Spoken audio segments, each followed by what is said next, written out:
Hey, you. Yeah, you. Yeah. Did you sub? Did you click sub? Bruh. Click that sub, bruh.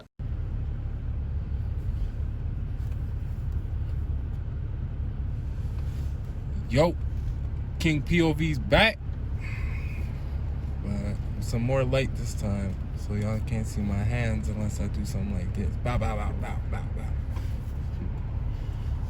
Type dumb shit. See, I'm just out here. So I do pretty much when it hits the nighttime, you know, vampire life. Just come out, do my little cruise ons. I got a little route that I've established over the years, you know, but never do the same route every day. You feel me? So switch it up, my little, you know, street runs, tollgate things. You know, I just gotta get my like momentum juice out. Like I feel like my body just likes momentum. Like anything motorized or anything that provides momentum or movement, it's like, you know. Like I like all motorsports, anything with a motor, like motorcycles, ski-doos, snowmobiles, obviously cars, you know. I rode bike and skateboard when I was young. Like I was crazy on the bike. But yeah, just really out here, just thinking of like, you know, what's going on, what's gonna be going on. You gotta foreshadow your life, you know. You can't just think you gotta live day by day. Like you can mentally, just for the sake of your sanity and the sake of, you know, just not contributing to so much anxiety and whatnot. But like you gotta plan your life out, man. Like no matter what some people may say, where it's like, you know, just take it easy, don't stress them. You gotta have at least a plan. Like it's like a video game, you know, you're playing on hard mode. So you gotta keep going and going and going. Like it's possible to beat, it's possible to get that completion, but you just gotta work hard. You gotta keep trying, learn the patterns, and hope for the best sometimes too. Shit. Nigga like me just kicking up. So yeah, one interesting thing I was like I always thought about this myself, but it was just interesting to see this on a podcast with, you know, professional automotive journalists or whatnot. And like, you know, older headmans that had 20 years of more time to think about things than I did to have the same opinion or similar, you know? But pretty much it's like the same ethos that I had when I purchased this car in the first place was like, man, in the price range that I'm willing to, you know, spring for, this is the best thing that I could get in terms of, okay, let's backtrack. I'm talking about my M3, right? This is the best thing I can get for the price range, for the performance I was looking for the LSD that I so much desired, limited slip differential, for all you tweakers out there. You know, 6-speed manual, style, cult following, and it's kind of low-key too, type subtle and big vintage, you know? So like I was just thinking, I'm like, shit, I made a really good move, because like this, I was listening to this podcast and the man was basically saying like, don't think of cars in terms of investment where it's like you buy the good one, you know, fucking garage, store it, drive it a couple times, this and that, and then when you sell it, you either make profit or this and that. Don't think about that, because honestly, you buy a car to drive and like, fuck, you buy it, take care of it so good, store it up, go sell it to the next guy. This guy enjoys it, beats the fuck out of it for 2 years and moves on. Like, what was the point of that? You know, unless it's a forever car. Even then, shit, drive that fucker.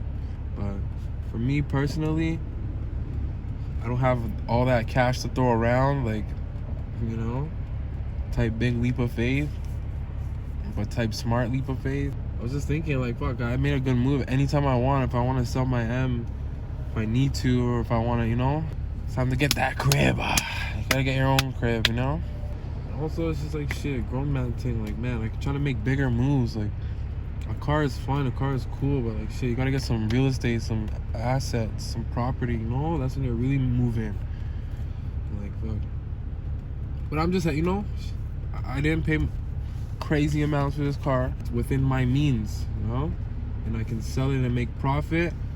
And like, I'll get a nice lump sum, which is like enough for a payment on a crib, a house, whatever. You know? And then we're rolling the ball from there. And like, just the way I am, like, I think like the only point of money really is to tell other people you got money.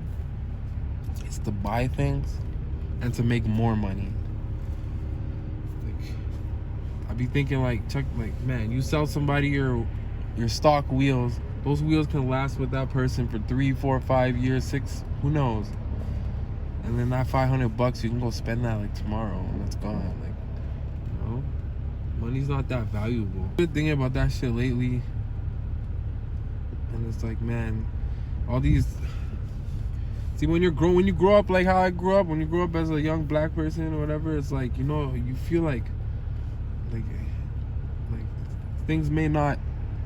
Like, who knows how long you're gonna live? Who knows if you're gonna be an old man? Who knows if you're gonna have money later? Who know? You know, you come up with this like survivalist mentality, where it's like you feel like you have to get these things, and like shit, I can't fault that, because in a sense, fuck, you never know. Tomorrow's not promised, right? But you just gotta have faith, and you gotta just gotta plan.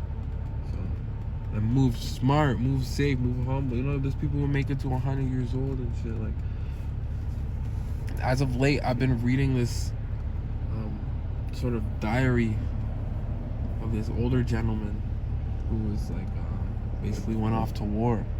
This is like a person. This is like a rare gem. Like, it's not a book. This is a person's diary. And he wrote in this thing every day for a year.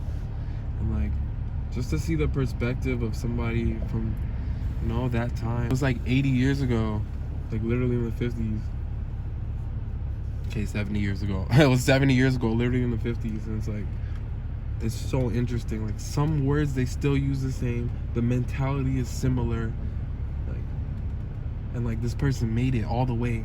The words are similar. The mentalities are similar.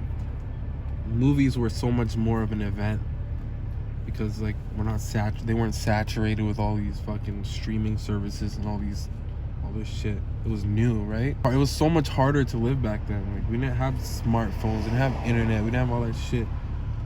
Then again, you know, people's problems are relevant, so you gotta think that too. But you know, if you can live basic, if you can live with all this shit and grow to be like 85 or whatever. It was just so interesting to see what interests this man, you know? It wasn't money, it wasn't all that shit. It's like, he was just very into like his tape recorder and recording music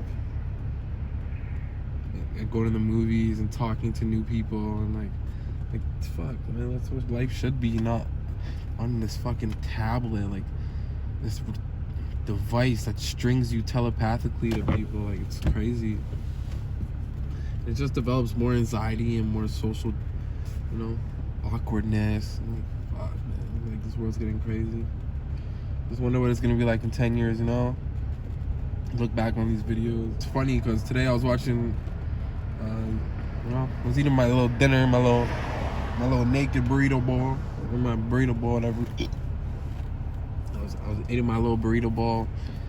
I was watching Omi in the Hellcat. He hasn't posted in a minute. He posted And one part stuck out. He was talking about how, like, you know, these top YouTubers and creators are so, like, it's kind of fake, you know? It's not kind of, but it is. It's like, you do all these overzealous reactions, you do all these pranks, all this outrageous shit that, like, nobody in real life really does. It's all for the sake of entertainment, all for the dollar, you know?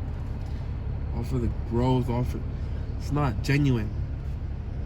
Shit, sometimes I think, like, fuck, my channel will probably never blow up like that, because shit, I'm not doing that shit. Even in the 50s and shit, man was like, he was so in tune with his photos and his photo album. Like, people used to keep photo albums. Like, do we keep photo albums anymore? Like, I'm sure some people do.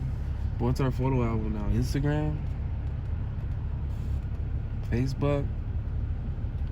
No? I mean, it went to the digital realm. But this is my digital photo album. You feel me? It's like Harry Potter when you open when he was on the train and you open the little box, the frog. moving. Seen the newspaper, you know, moving and shit. It's like live type documentation type. It's like capturing the energy. You know? Might be type rambling out here, but whatever. These are the thoughts I get. At nighttime, there's not that many people up, so you know the resonance and the energy is like stronger, so you can get more mental stimulation. You know? Just go to the regular little tow game run and head home, or actually go up to like the twisties, but it's already late. So I don't really got much planned for tomorrow.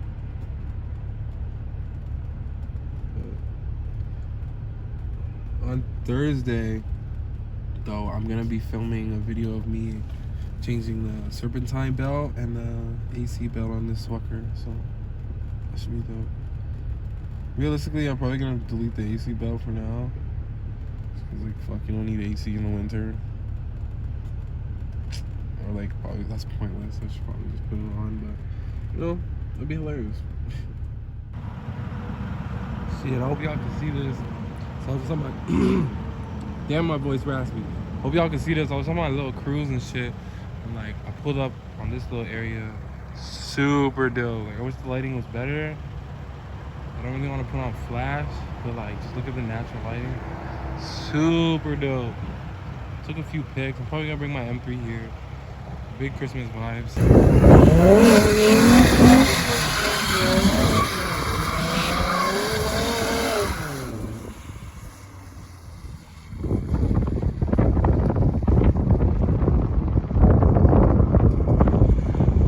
Wives calling for that blinko. She said she love me, but I don't know. I'm chasing money, I'm on the go. Catch you, bear mirror to the door. She want me to give her my heart, but she can't get it. Remember those times at the start when I ain't had shit. You a goofy, you a fraud, boy, you in the savage. Connections, yeah, they want block, you know what that is. Wives calling for that blinko.